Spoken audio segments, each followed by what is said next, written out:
The Moon.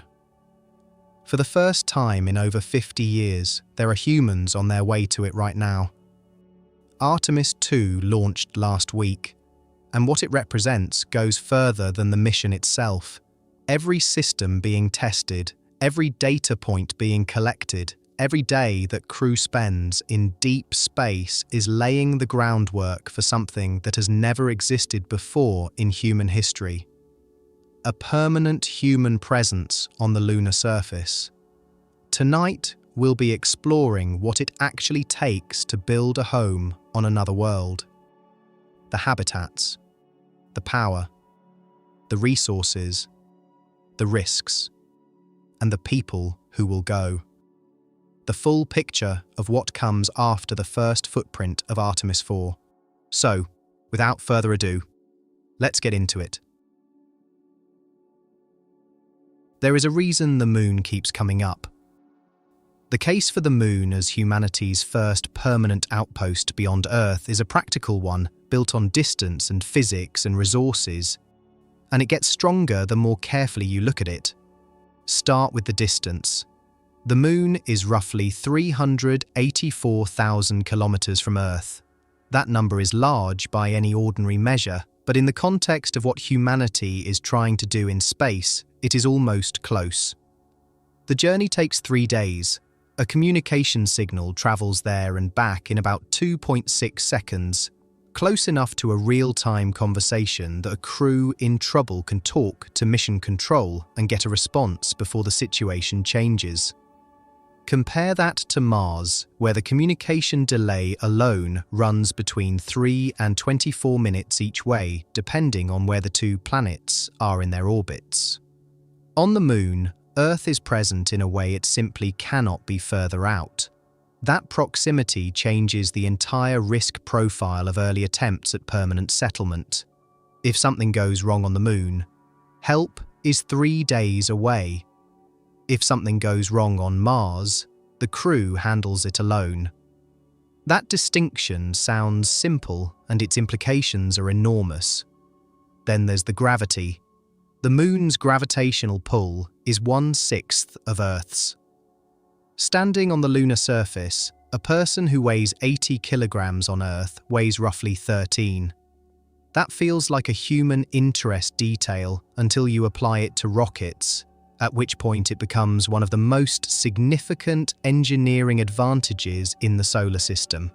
Escape velocity from Earth's surface is approximately 11.2 kilometers per second. Escape velocity from the moon is 2.4. Launching a kilogram of cargo off the moon requires a fraction of the fuel that launching the same kilogram off Earth requires. And fuel is heavy, and heavy things are expensive to lift, and that calculation compounds across every mission that has ever been planned. A rocket launched from the moon to reach Mars carries dramatically less propellant than the same rocket launched from Earth, because it doesn't have to fight Earth's gravity well to get started. The moon, once infrastructure exists there, becomes the logical departure point for missions heading deeper into the solar system. Not Earth. The moon. The manufacturing implications of low gravity are less obvious, but worth understanding. Certain industrial processes that are difficult or impossible on Earth become viable in low gravity or vacuum environments. Metal alloys can be formed with properties that Earth's gravity prevents. Fiber optic cables pulled in microgravity have structural qualities superior to those made on Earth.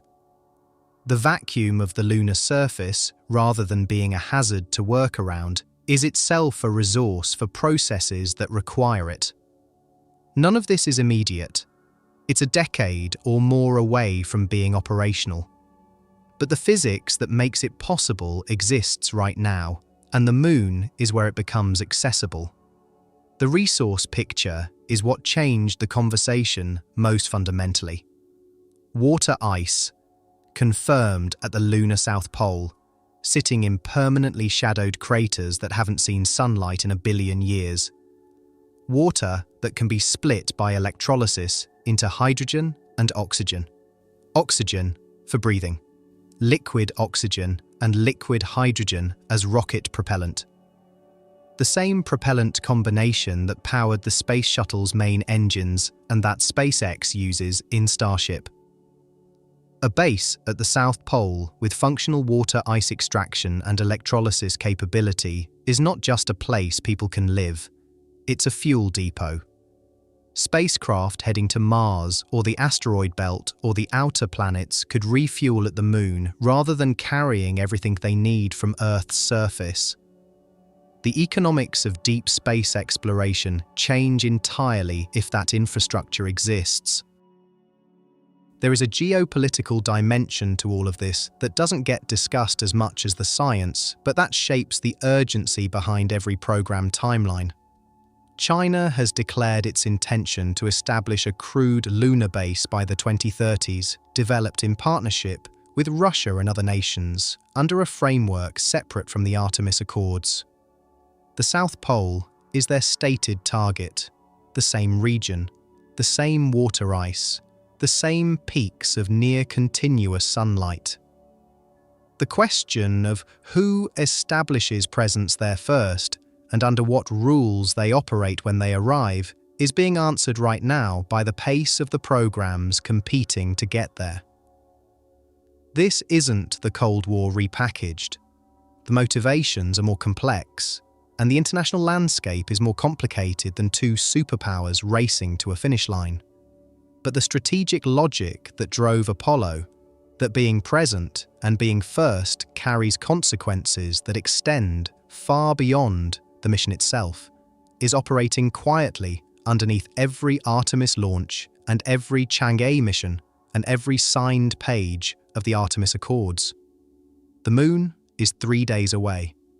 Its gravity makes launching things cheap. Its South Pole holds water that can become fuel. And the window for establishing the norms and the presence that will define human activity there for the next century is open right now.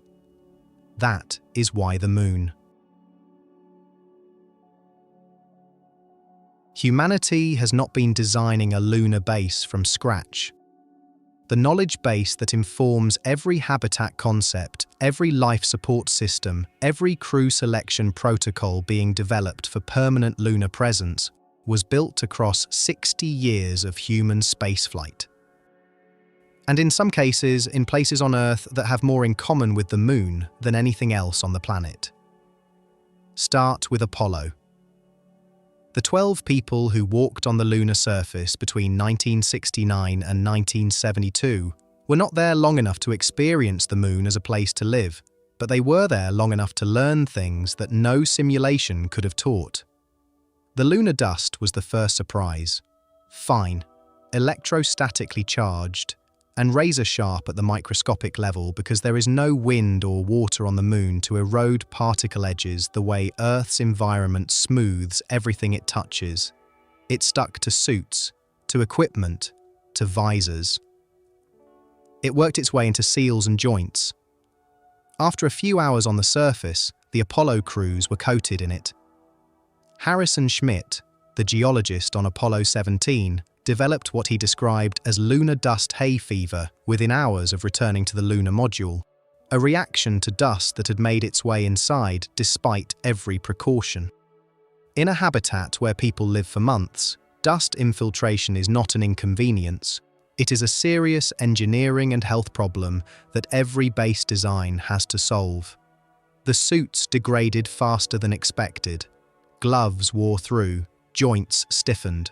The physical demands of working in a pressurized suit in 1/6 gravity were different from what training had prepared the crews for, and the lessons from each mission fed directly into the design of what came after. The Aximu suit, being tested on Artemis 3, carries 50 years of that accumulated learning in its design. The International Space Station has been the other classroom.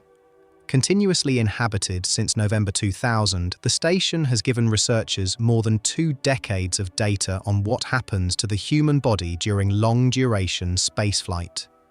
bone density decreases at a rate of roughly 1 to 2% per month in microgravity as the skeleton stops bearing load the way it does on Earth and the body begins to reabsorb calcium it no longer seems to need. Muscle mass follows the same direction. Fluid shifts toward the upper body, change the shape of the eyes, and cause vision problems in a significant percentage of long-duration crew members. A finding that emerged from ISS research, and that wasn't fully anticipated before it started showing up in crew medical data. The immune system behaves differently in space. Latent viruses that the body normally keeps suppressed can reactivate. Wound healing changes.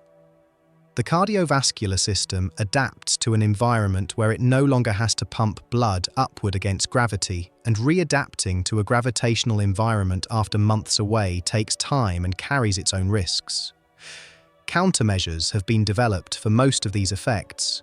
Exercise regimens that maintain bone and muscle, nutritional protocols, fluid loading before re-entry to manage cardiovascular readaptation.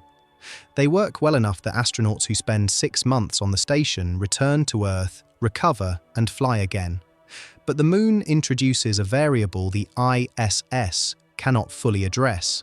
The station operates in microgravity. The Moon has 1/6 of Earth's gravity. That is not microgravity, and it is not Earth gravity. And the honest answer is that we have limited data on what long-term exposure to 1/6 gravity specifically does to the human body. The Apollo crews were there for days, not months. The physiological research that would answer this question definitively requires people living on the Moon long enough for the effects to manifest, which means the first long-duration lunar residents will be generating data about themselves as they go. On Earth, the analog environments that come closest to what a lunar base will require have been studied carefully. Antarctic research stations, particularly those that operate through the winter over period when no resupply or evacuation is possible for months, share several defining characteristics with a lunar base. Small crews, confined spaces, extreme environments outside, complete dependence on the habitat systems for survival.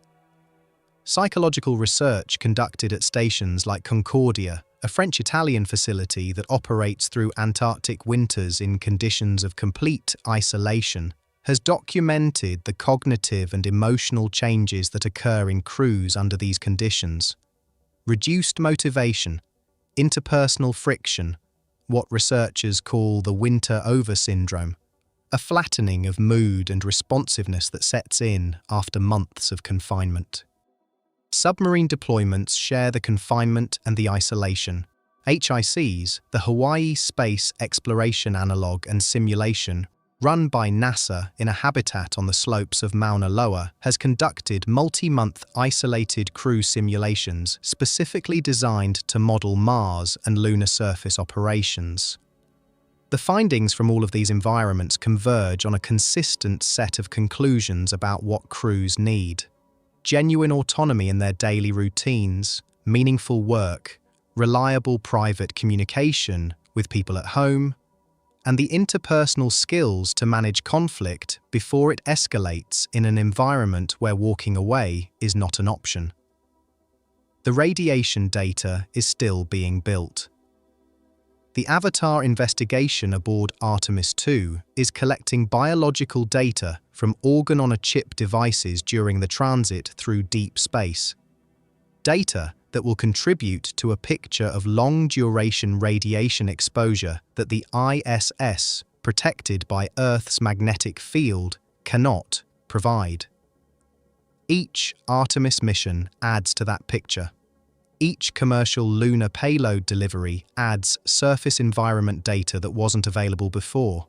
What we already know is more than enough to begin building.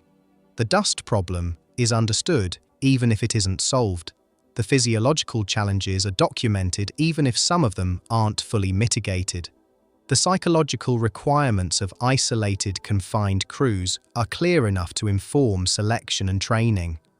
What we're building toward on the Moon will be informed by all of it. and it will teach us things we haven't thought to ask yet. The first question anyone designing a lunar base has to answer is where to put it. Not which crater, not which ridgeline, but which layer of the moon. Because the most significant design decision in the entire architecture of a permanent lunar habitat isn't what the walls are made of, or how the airlock works, or how many modules connect together. It's whether the structure sits on the surface or under it. The surface of the moon is a hostile place for anything that needs to last. Temperature swings between plus 127 degrees Celsius in full sunlight and minus 173 in darkness, a range of 300 degrees that no ordinary material cycles through repeatedly without consequence. Micrometeorites arrive constantly, small particles traveling at velocities of tens of kilometers per second with nothing in the lunar environment to slow them before impact. Any surface exposed to the sky long enough accumulates damage. Seals degrade, joints fatigue, transparent materials pit and cloud. A habitat sitting unprotected on the lunar surface is in a slow, continuous contest with an environment specifically designed by physics to destroy it. The micrometeorite threat deserves more than a passing mention because it operates on two timescales simultaneously. The small particles, grains of dust and sand-sized fragments that arrive in enormous quantities, pose a cumulative surface degradation problem. Over months and years, they erode anything exposed to the sky, pitting solar panels and reducing their efficiency, clouding windows, wearing at suit materials during every surface excursion. Individual impacts are too small to feel. The cumulative effect is not. Larger impactors, rocks of centimeter scale or above, arrive far less frequently but carry enough energy to puncture an unprotected habitat wall.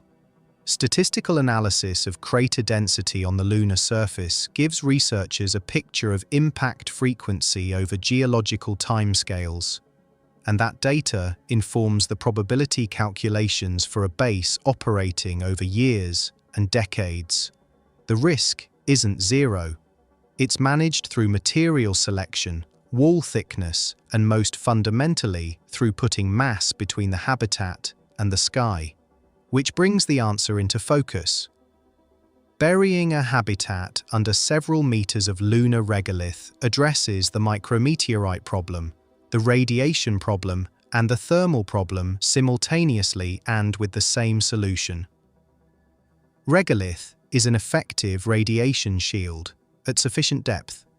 Studies suggest that around 2 to 3 meters of lunar soil reduces surface radiation exposure to levels comparable to what ISS crews experience, which is itself elevated compared to Earth, but within ranges that have been managed safely for decades. The same regolith mass that blocks radiation also absorbs micrometeorite impacts before they reach the habitat wall. And underground, the wild temperature swings of the lunar surface give way to a stable thermal environment where the temperature barely changes at all. The engineering challenge of burying a habitat is real, but not insurmountable. Robotic systems can excavate and move regolith before a crew arrives. Inflatable habitat modules can be deployed into prepared excavations and covered. The mass of the shielding material is already on the moon, which is the critical point. You don't have to launch it from Earth. Lava tubes offer a variation on the same principle that nature has already prepared. Ancient volcanic activity on the moon created networks of subsurface tunnels as lava flows solidified on the outside, while molten rock continued flowing within, leaving hollow tubes behind when the flow eventually stopped. Orbital data, particularly from Japan's Selene mission, has identified what appear to be intact lava tube skylights near the lunar surface, openings into caverns that could be hundreds of meters wide and kilometers long.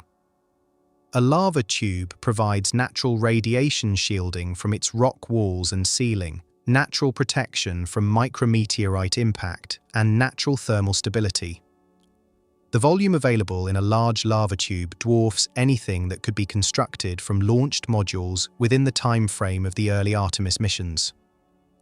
The engineering challenges are different rather than absent.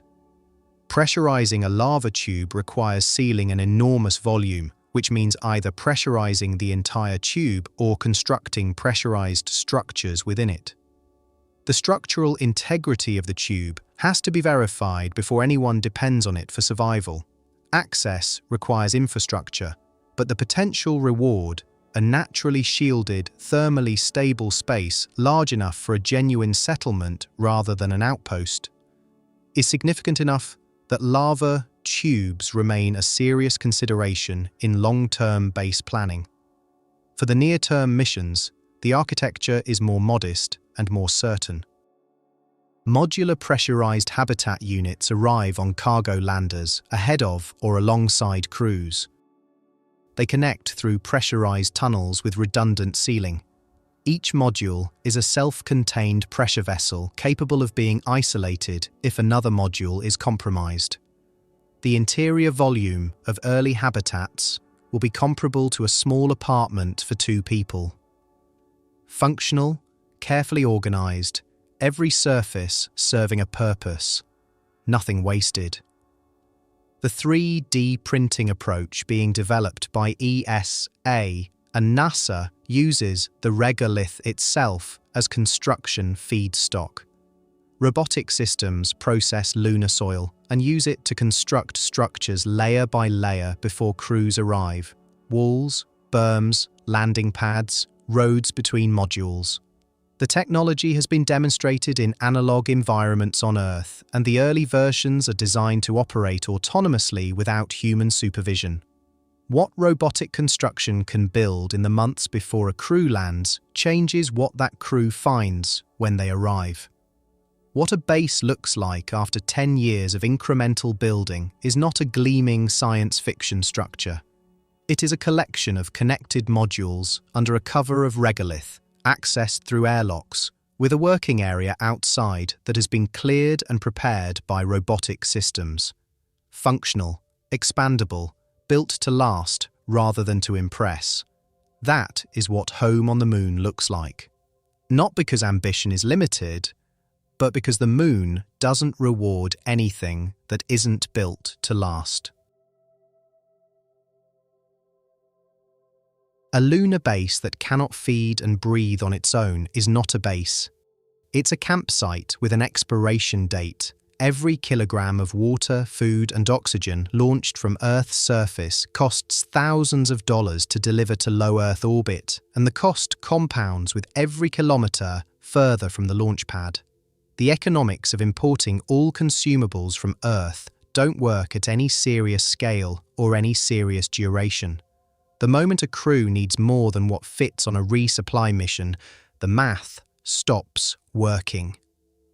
Building a permanent human presence on the moon requires closing the loop on the basic necessities of human survival using what the moon actually has, and that process starts with water.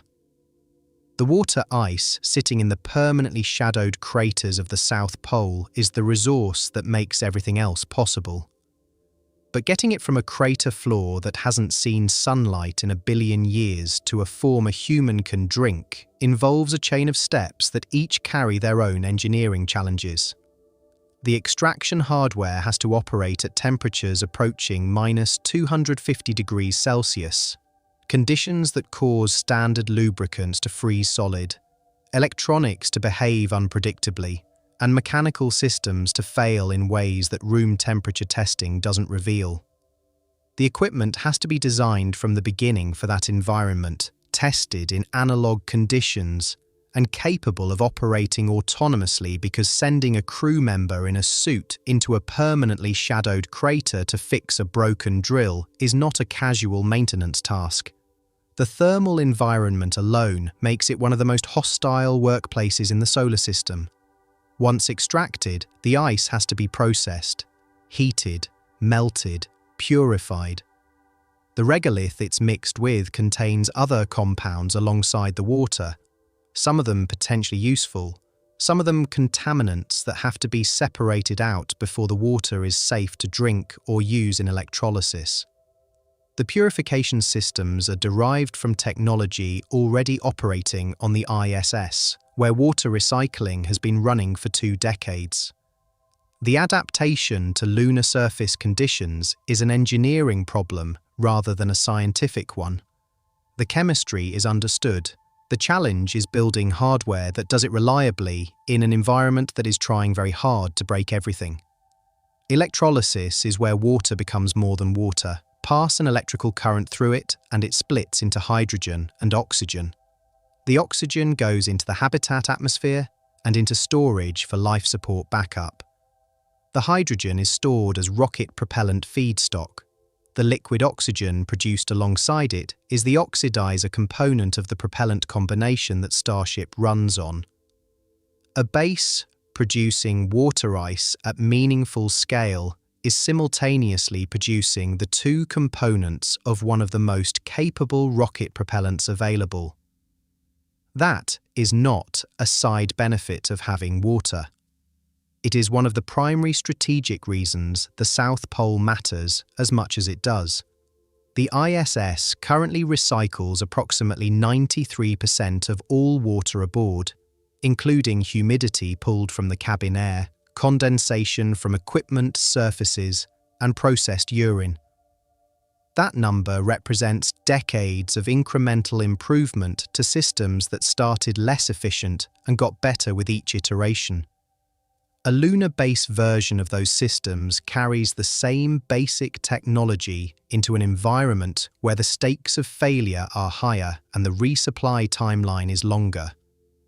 The remaining 7% that isn't recovered on the ISS still has to come from somewhere, which means even a highly efficient recycling system requires a baseline resupply of water.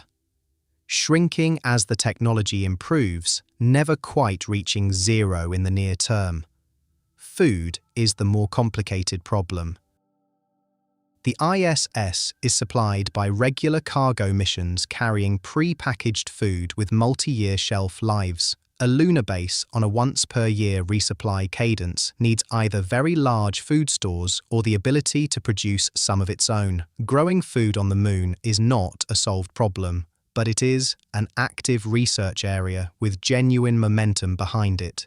The LEAF experiment planned for Artemis 4, Lunar Effects on Agricultural Flora, will investigate what lunar surface conditions do to plant growth in a way that Earth-based and ISS-based experiments can't replicate. The variables include low gravity, elevated radiation, and the challenge of growing in regolith that lacks the microbial ecosystem that makes Earth soil productive. The crops most likely to work first are the ones already being studied in controlled environment agriculture on Earth, and on the ISS, leafy greens, radishes, and legumes have shown the most consistent results in space-based growth experiments. They grow relatively quickly, provide meaningful nutrition, and can be cultivated in compact vertical growing systems that use artificial light efficiently. Caloric staples, grains, root vegetables, protein sources are a harder problem that requires more volume, more light energy, and more developed growing technology. Beyond pure nutrition, food carries a psychological weight in isolated environments that the research consistently underscores. Antarctic winter-over studies document the outsized importance of meal variety and food quality to crew morale during extended confinement. A monotonous diet in an already constrained environment compounds the psychological pressure of isolation in ways that are predictable and preventable. The design of a lunar-based food system isn't just a calorie problem, it's a morale problem and a mission sustainability problem. Atmosphere management runs quietly in the background of everything else, maintaining pressure, scrubbing carbon dioxide, managing humidity, replenishing oxygen lost through airlocks and suit operations. These are continuous, non-negotiable processes that a base cannot pause. The technology for all of it exists and has been proven on the ISS. The redundancy requirements for a lunar base are higher because the consequence of a life support failure on the Moon is not a rapid evacuation to a Soyuz capsule and re-entry within hours. It is a problem the crew has to solve with whatever is on hand, or not solve at all. That reality runs through every design decision in a lunar base. The redundant systems, the repair protocols, the spare parts inventory.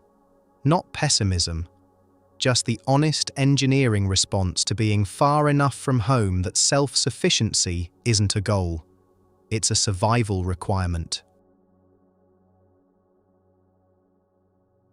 There are two things above a lunar base that are always trying to get in. One is invisible and arrives continuously from every direction. The other arrives at random, without warning, at velocities that make the word impact feel inadequate.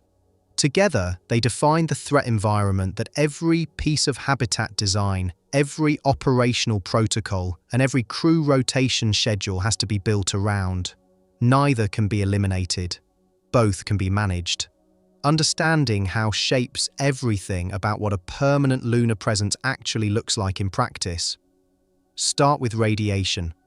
Earth's magnetic field is a planet-scale shield that deflects the majority of charged particle radiation arriving from the Sun and from beyond the solar system. It is so effective and so constant that most people live their entire lives without giving it a moment of thought. On the Moon, there is no magnetic field of any significance. The surface sits fully exposed to the solar wind. A continuous stream of charged particles flowing outward from the Sun at several hundred kilometers per second, and to galactic cosmic rays, high-energy particles originating from outside the solar system that travel at fractions of the speed of light and carry enough energy to penetrate significant thicknesses of material. The numbers are worth stating plainly. A person living on Earth's surface receives an average radiation dose of roughly 2.4 millisieverts per year from all sources combined. An ISS crew member receives approximately 100 millisieverts per 6-month mission, elevated compared to Earth, but within ranges that have been managed safely across decades of long-duration spaceflight. NASA's current career exposure limit for astronauts is set to keep the estimated excess lifetime cancer risk below 3%. On the unshielded lunar surface, a crew member would accumulate doses that push against those limits within months. The solar weather dimension adds a layer of acute risk that chronic exposure doesn't capture. The Sun is not a steady source. Coronal mass ejections, enormous eruptions of magnetized plasma from the solar surface, can deliver acute radiation doses in hours that exceed what a crew would normally receive in months. The warning time between detection of a coronal mass ejection and its arrival at the Moon is measured in tens of minutes to a few hours depending on the event. A crew caught outside during a major solar energetic particle event without adequate shelter would face a genuinely life-threatening situation within hours. The operational response to this is twofold. Early warning systems monitoring solar activity provide the first line of defense, the same space weather infrastructure that protects satellite operators and power grids on Earth, extended and refined for lunar operations. The second line is a storm shelter within the habitat, a designated space with additional shielding where the crew retreats during an event and waits it out. The design requirement for that shelter drives some of the most specific engineering decisions in the entire habitat architecture. It has to be accessible quickly, it has to provide adequate shielding to reduce the dose rate to survivable levels, and it has to be large enough for the full crew to occupy for the duration of an event that might last hours or days. The regolith solution that addresses micrometeorites and thermal extremes also addresses radiation, and the overlap is one of the more elegant aspects of the underground habitat concept. 2 to 3 meters of lunar soil overhead reduces surface radiation exposure to levels comparable to the ISS. Not Earth normal, but within the range of what long-duration spaceflight medicine knows how to manage. The storm shelter within that habitat gets additional shielding, denser material, thicker walls, a dedicated space designed specifically around the acute event scenario. Career exposure limits will constrain how long individual crew members can serve on the Moon before accumulating doses that push against acceptable risk thresholds. The rotation schedules of a permanent base will be designed partly around those limits. Some crew members will be more radiation sensitive than others based on individual biology, and the research being built from Artemis missions is working toward understanding that individual variation well enough to personalize exposure management rather than applying blanket limits to everyone equally. Now the meteors. The micrometeorite environment at the lunar surface is the cumulative result of 4 billion years of bombardment by a solar system that has never stopped generating debris.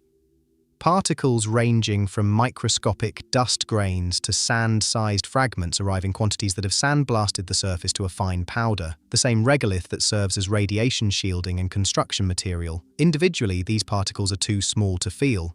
At the velocities they travel, tens of kilometers per second, a grain of sand carries enough kinetic energy to pit metal, cloud transparent surfaces, and degrade the performance of anything left exposed to the sky long enough. Solar panels lose efficiency as their surfaces accumulate micrometeorite pitting. Radiator surfaces that reject waste heat from the habitat degrade over time. Any optical instrument left outside needs protection or periodic replacement. These are maintenance problems rather than catastrophic risks, but they are continuous and they don't stop. Every year of operations adds to the accumulated surface damage on exposed equipment.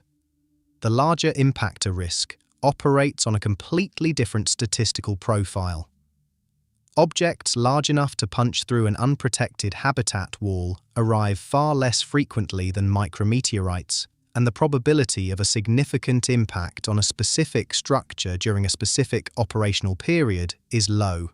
But low probability over human timescales is not zero probability, and a base designed to operate for decades has to take the tail of that distribution seriously. The response is layered shielding, structural redundancy, and the regolith cover that addresses so many other problems simultaneously. What all of this adds up to is not a picture of the Moon as too dangerous to inhabit. It is a picture of a specific threat environment that is well characterized, actively researched, and addressable through engineering choices that are already being made. The radiation is real, the meteors are real, the solutions are real too. And the people designing the base are building with all of it in mind. Everything on a lunar base runs on power, the life support systems that scrub carbon dioxide and maintain pressure, the electrolysis equipment that splits water into oxygen and propellant, the lighting, the communications, the heating, the computers, the medical equipment, the robotic systems working outside. Every single thing that keeps a crew alive and a base functional draws from the same source continuously without interruption, regardless of what the sun is doing. On Earth, that reliability is so thoroughly taken for granted that most people only think about it when it fails. On the Moon, building that reliability from scratch in an environment that goes dark for 14 consecutive Earth days at the equator is one of the most fundamental engineering challenges the entire program faces. The South Pole changes the problem significantly, but doesn't eliminate it. The shallow angle of sunlight at the poles means that elevated terrain, ridgelines and crater rims can remain in sunlight for a far larger fraction of the year than any equatorial location. The peaks of eternal light near the Shackleton crater region receive illumination for somewhere between 70 and 90% of the lunar year, depending on the specific location. Solar arrays positioned on those ridgelines generate power nearly continuously for months at a time. That is a dramatically better situation than the 14-day darkness cycle at the equator, and it is a primary reason the South Pole is the target rather than the geologically simpler equatorial terrain that Apollo visited. But 70 to 90% is not 100%.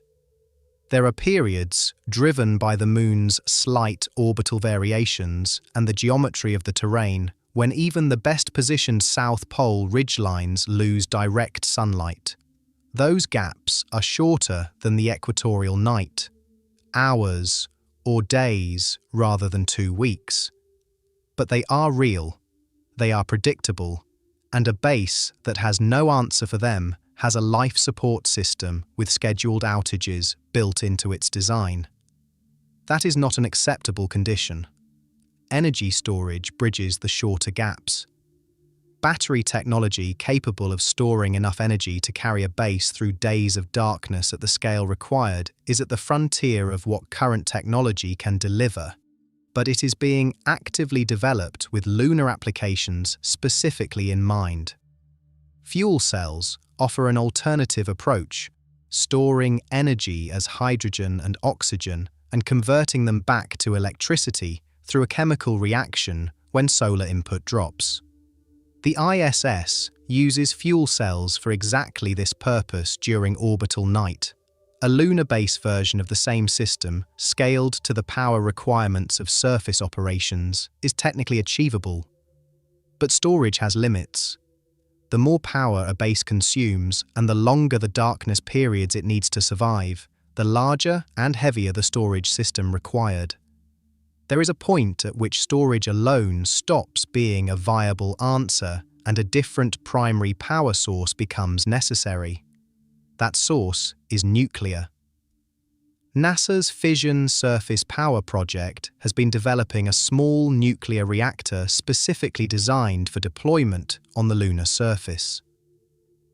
The concept is straightforward in principle. A uranium fission reactor generating heat, a system converting that heat to electricity, and a radiator rejecting waste heat to space. The target output is 10 kilowatts of continuous electrical power, enough to run a modest early base independently of solar conditions at any location on the Moon, through any length of darkness, indefinitely. 10 kilowatts is modest by the standards of what a mature base will eventually require, but it is enough to keep life support running, maintain critical systems, and provide a baseline that solar power supplements during illuminated periods rather than the other way around. As the technology matures and additional reactor units are deployed, the power budget grows. A base with multiple fission units and substantial solar array capacity on the ridgelines has genuine energy independence. The ability to run full operations including ISRU equipment and manufacturing systems without any dependence on sunlight or resupply. The implications of that energy independence extend well beyond keeping the lights on. Water ice extraction and electrolysis are energy-intensive processes. Running them at the scale required to produce meaningful quantities of rocket propellant requires power that early solar-only systems can't reliably provide. A base with nuclear power can run electrolysis continuously, day, night, during solar weather events that require shutting down external systems, producing liquid oxygen and liquid hydrogen at a steady rate that accumulates in storage over time.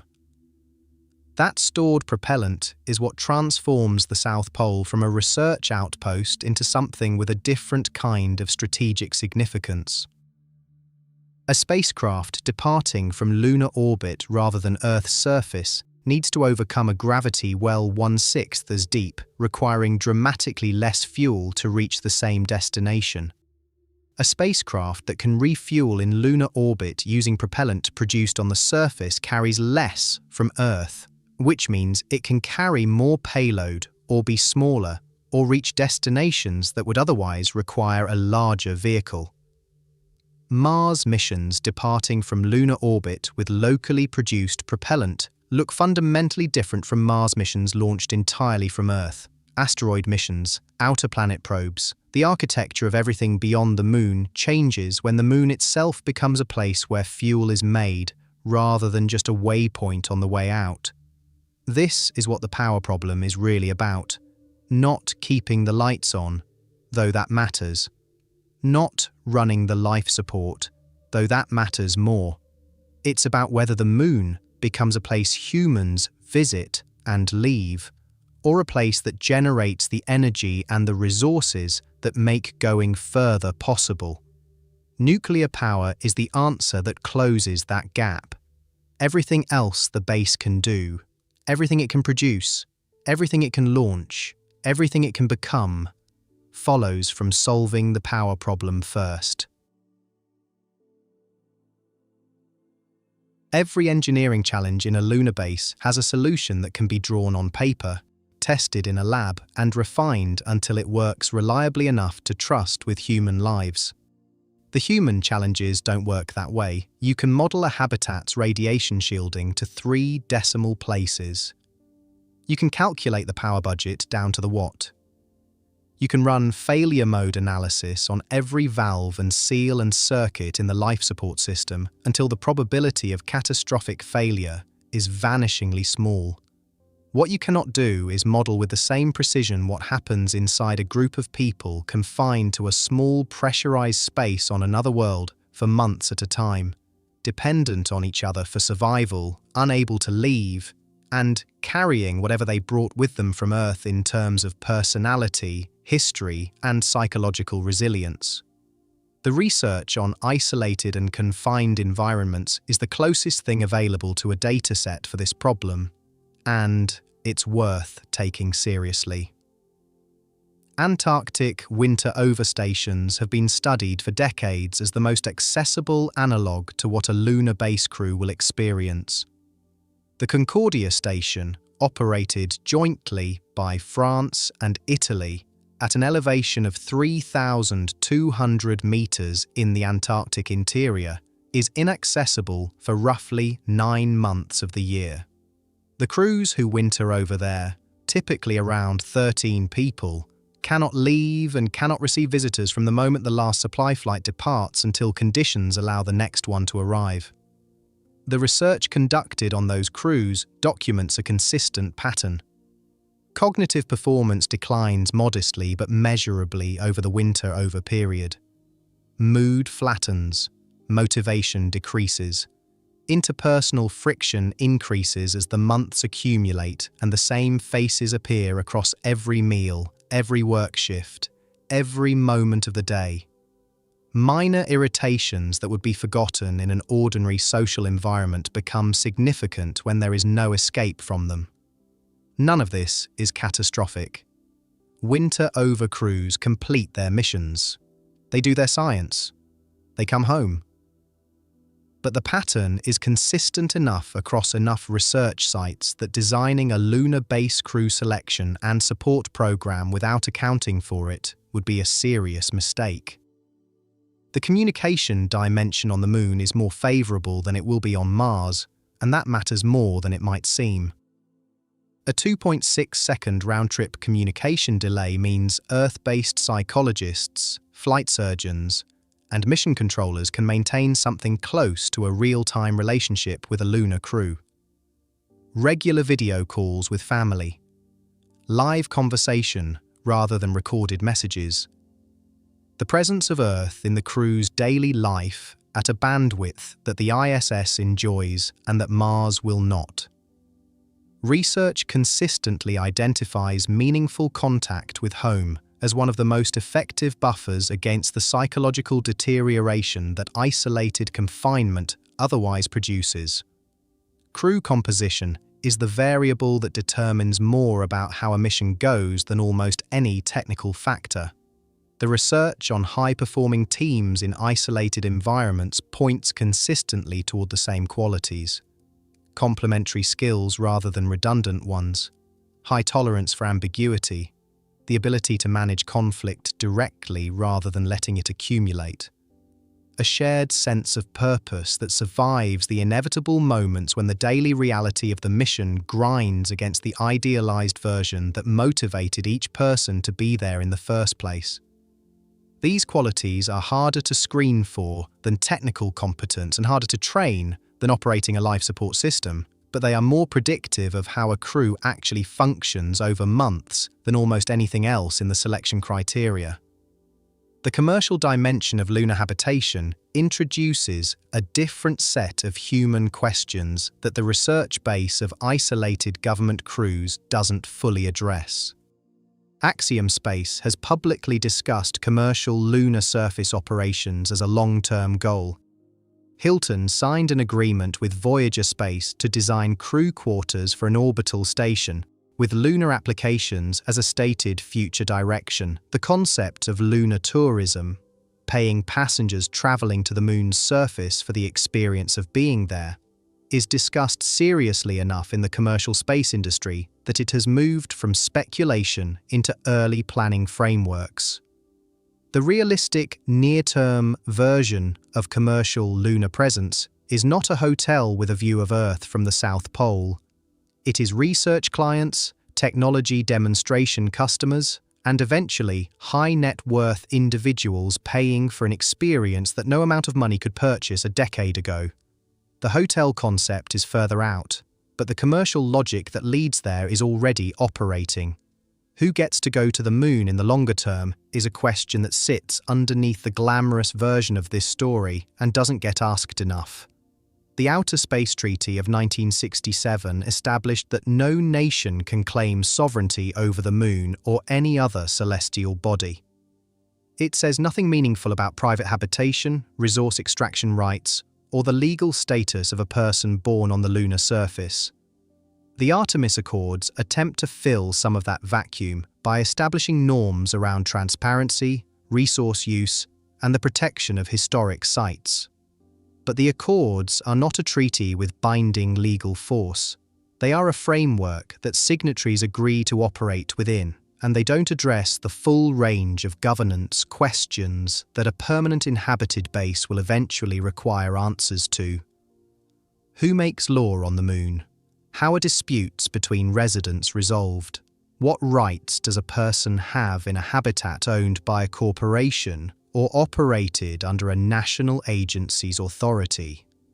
These are not distant philosophical questions. They are practical problems that will need practical answers before permanent residence is possible in any meaningful sense. And the window for establishing those frameworks thoughtfully rather than reactively is open right now, while the base is still being planned rather than already inhabited.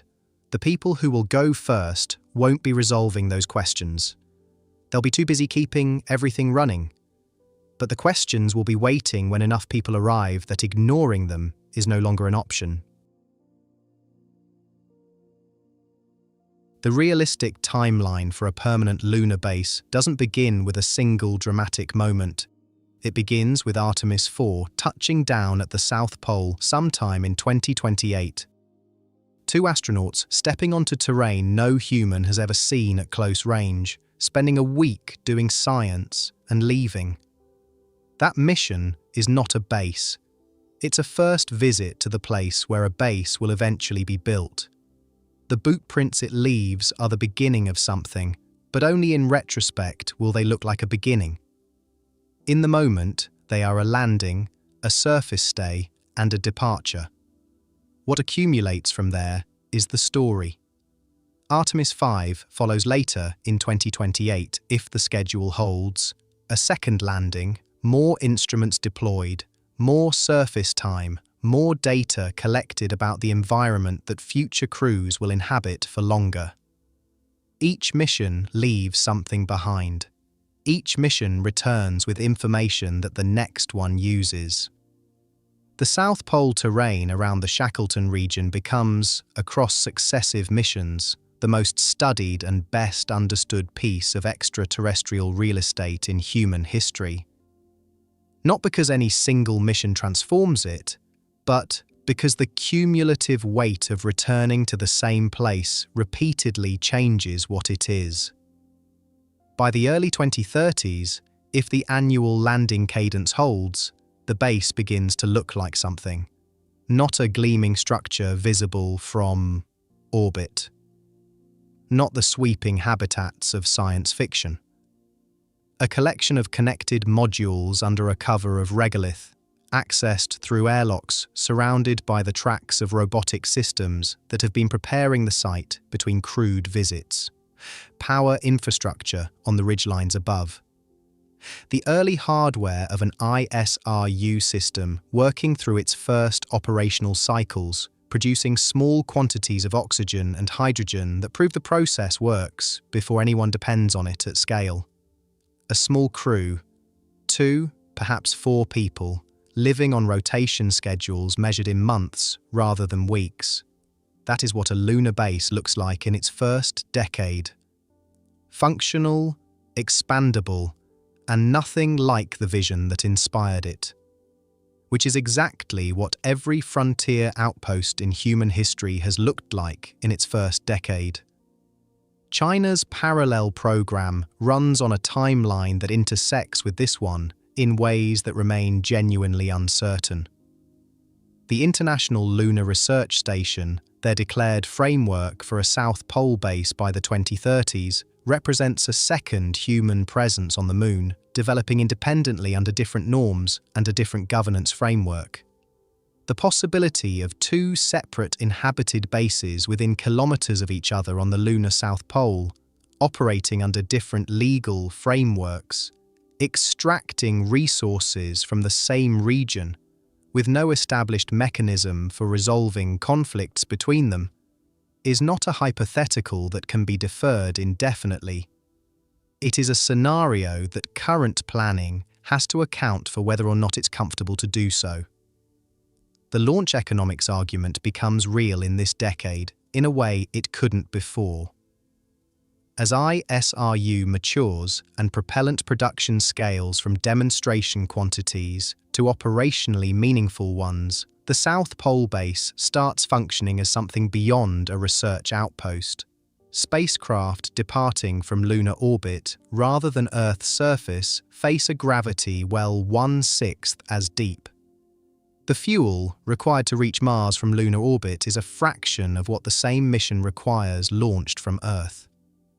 Once liquid oxygen and liquid hydrogen are being produced on the lunar surface in quantities sufficient to fuel departing spacecraft, the Moon stops being a destination and becomes infrastructure, a way station, a place the solar system's economy runs through rather than a place it visits. The commercial momentum building alongside the government programs will shape what the base becomes in ways that are harder to predict than the mission schedule.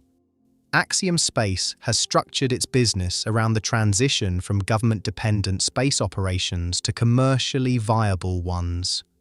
The model that works in low Earth orbit, private companies owning and operating stations that government agencies are customers of rather than owners of, is explicitly the model being built toward for lunar surface operations. A point exists somewhere in the 2030s or 2040s where a lunar habitat module is owned and operated by a private company, housing a mix of government researchers, commercial clients, and eventually paying visitors whose presence subsidizes the operational costs of the base for everyone else.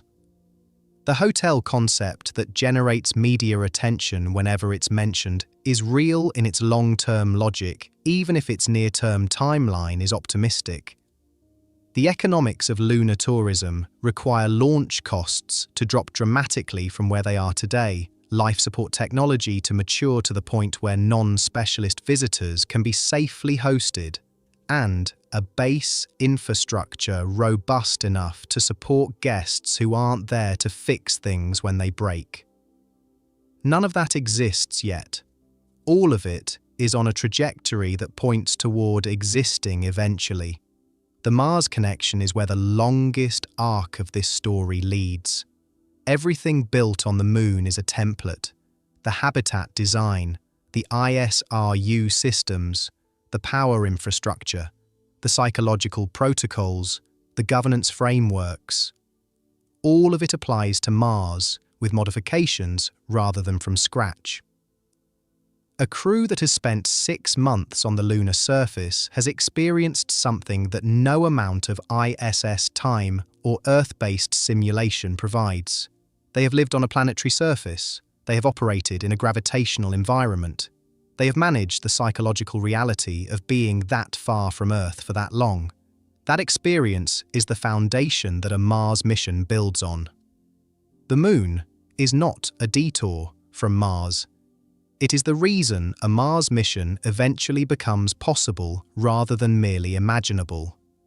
And somewhere further out than planning documents currently reach, the question shifts from whether humans can live on the Moon to what kind of civilization they build there.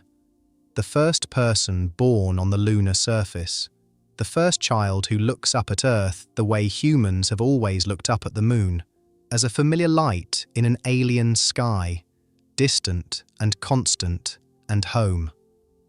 That moment is not in any current mission schedule, but the people laying the groundwork for it are at work right now.